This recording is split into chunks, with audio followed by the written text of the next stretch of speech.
सलाम आदाब केम चो जनाब, मेरा नाम है करीमुल्लाह और आप देख रहे हैं आपका अपना YouTube channel solo Pakistan news and article reactions. उम्मीद है कि आप सब लोग खैर खैरियत से होंगे, जहां भी होंगे खुश होंगे, आबाद होंगे, एकदम बढ़िया होंगे। अगर आप हमारे चैनल पर नए, चैनल को अभी तक सब्सक्राइब नहीं किया, चैनल को सब्सक्राइब करें, लाइक करें, कमेंट करें, दोस्तों के साथ शेयर करें, बेल आइकन जरूर दबाएं ताकि आने वाली तमाम वीडियोस की नोटिफिकेशन सबसे पहले आप तक पहुंच सके।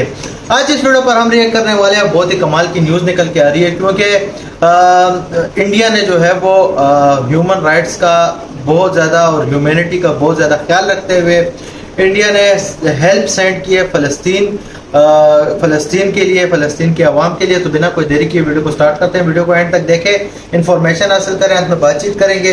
बहुत ही कमाल का स्टेप उठाया है भारत ने। Let's start.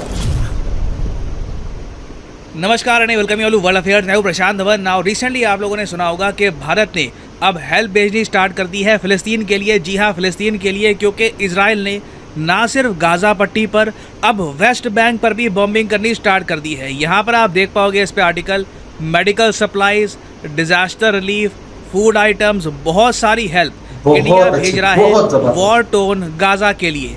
और यहाँ पे आप देख पाओगे ये भेज रहे हैं ना, ये भेज रहे हैं थ्रू इजिप्ट। ऐसा नहीं है कि सीधा जो ये प्लेन, यहाँ पे आप देख पा रहे हो जो इमेजेस आपके सामने हैं, ऐसा नहीं है कि जो ये सारी सप्लाईज हैं सीधा जाएंगी गाजा में, क्योंकि ये पॉसिबल होगा नहीं।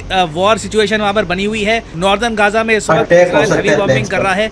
तो ये सब जो मेडिकल एड है 32 टन की, ये पहले हम भेजेंगे इजिप्ट में। इजिप्ट में एक एयरपोर्ट है अल अरीश के नाम से, पहले ये वहाँ पर पहुँचेगा, उसके बाद ना इजिप्ट के रास्ते ये हेल्प पहुंचेगी गाज़ा में। और देखो मैं आपको मैप पे दिखाता हूँ।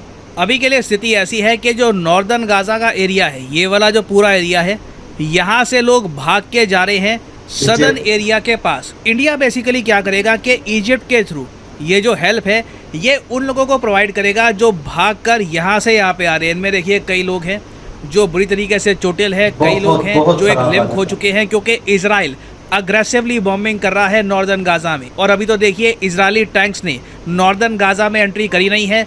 एक बार इजरायली टैंक्स भी यहाँ पर एंटर कर गए तो उसके बाद क्या स्थिति होगी हमें पता नहीं है। और अगर यहाँ पे आप पूछ रहे हैं कि क्या सारे सिविलियंस नॉर्दर्न गाजा से सदर्न गाजा में जा चुके हैं, तो इसका आंसर है नहीं। याद रखिएगा इजराइल ने 11 लाख लोगों को ये कहा था कि यहाँ से नीचे साउथ की तरफ चले जाओ, तो ऑब्वियसली 11 लाख के 11 लाख लोग बिल्कुल इमीडिएटली नहीं जा पाएंगे।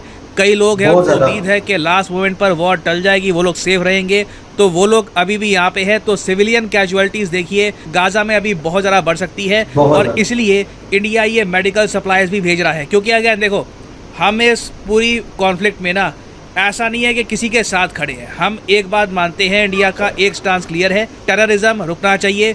जो इनिशियली इजराइल पे अटैक हुआ था वो एक टेरर अटैक था, बट अब देखिए इजराइल हमास को ख़त्म करने के लिए जब बड़ा ऑपरेशन यहाँ पर करेगा, ह्यूमैनिटेरियन क्राइसिस सामने आएगा, तो लोगों की मदद करने के लिए तो इंडिया हेल्प करेगा ही। इससे पहले आपको याद होगा जब टर्की में भूकंप आया था, तब हमने टर्की की हेल्प करी थी। Even though Turkey as a country बहुत सारे एंटी इंडिया स्टेप्स उठा चुका है इन द पास्ट। तो जो इंडिया आज के समय कर रहा है ये सरप्राइज की बात नहीं। और अभी पॉसिबिलिटी है कि इंडिया और ज़्यादा बड़े स्केल पर हेल्प भेजेगा टू फ़लस्तीन। रीज़न मैं आपको बताता हूँ। इस मैप में यहाँ पे आप देख पाओगे मैंने हाईलाइट कर रखा है फ़लस्तीन को। फ़लस्तीन एक्चुअली ये भी है, ये वाला पार्ट, और ये यहाँ पे जो आपको दिख रही है गाज़ा पट्टी, ये भी फ़लस्तीन का ही पार्ट है। तो अभी के लिए देखिए इजराइल गाज़ा पर बॉम्बिंग कर रहा था, मगर रिसेंटली पहली बार देखा गया इस पूरी कॉन्फ्लिक्ट में जब इजराइल ने वेस्ट बैंक पर एक जो मस्जिद है वहाँ पर बॉम्बिंग कर दी, ये कहकर कि कई मिलिटेंट्स वहाँ पर छुपे थे।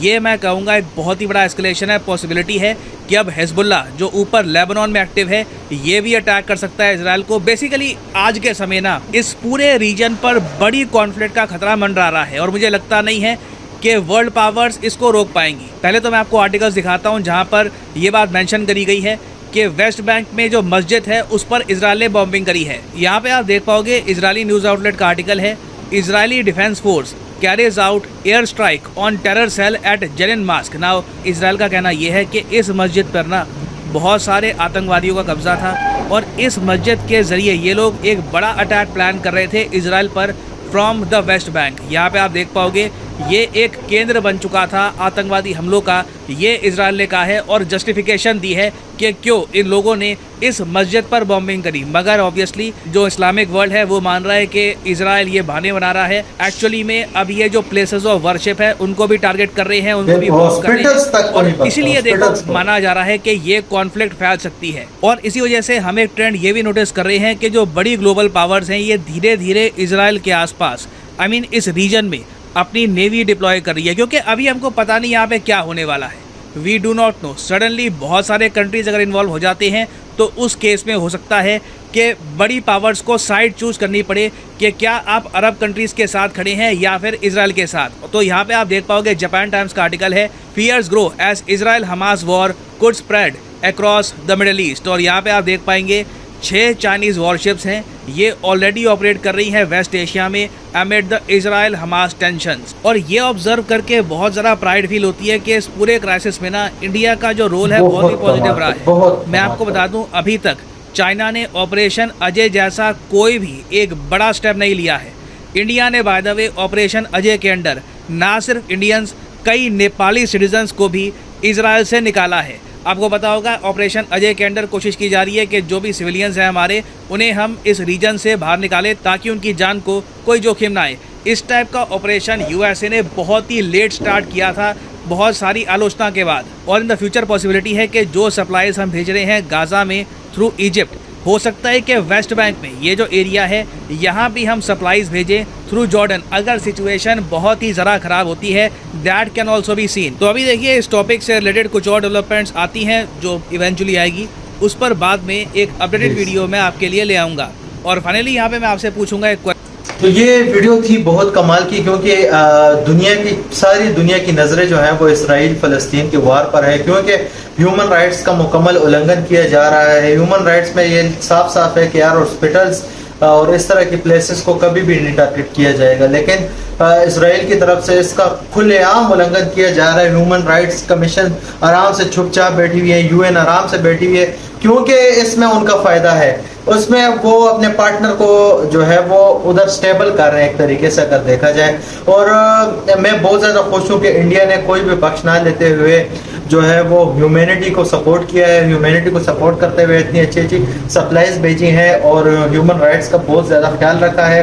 क्योंकि जैसा भी हो, अगर आपके पास स्ट्रेटेजिक पार्टनर जो भी हो, लेकिन अगर ह्यूमन राइट्स का उल्लंघन किया जाएगा तो ये तो फिर कोई बात ना हुई ना। इस वजह से जो है मैं इंडिया के स्टेप से बहुत ज़्यादा खुश हूँ और बहुत ज़्यादा कमाल का स्टेप उठाया है। लव इंडिया बहुत ही कमाल का स्टेप उठाया है, बहुत ही ज़बरदस्त तरीके से जो आप एड प्रोवाइड कर रहे हैं, ये ह्यूमन राइट्स के बहुत ज़्यादा करीब होगी। आप इस चीज़ का बहुत ज़्यादा ख्याल रख रहे हैं, तो मेरे नज़र में बहुत ही कमाल की बात है, बहुत कमाल की न्यूज़ की मैंने कहा आपके साथ शेयर करें और आप भी देखें इस न्यूज़ के बारे में और देखें। तो उम्मीद करता हूँ कि आपको ये वीडियो पसंद आई होगी। पसंद आई है तो लाइक करें, कमेंट करें, दोस्तों के साथ शेयर करें। फिर मिलते हैं किसी और वीडियो में किसी और टॉपिक पे होगी, तब तक के लिए बाय बाय, पीस आउट।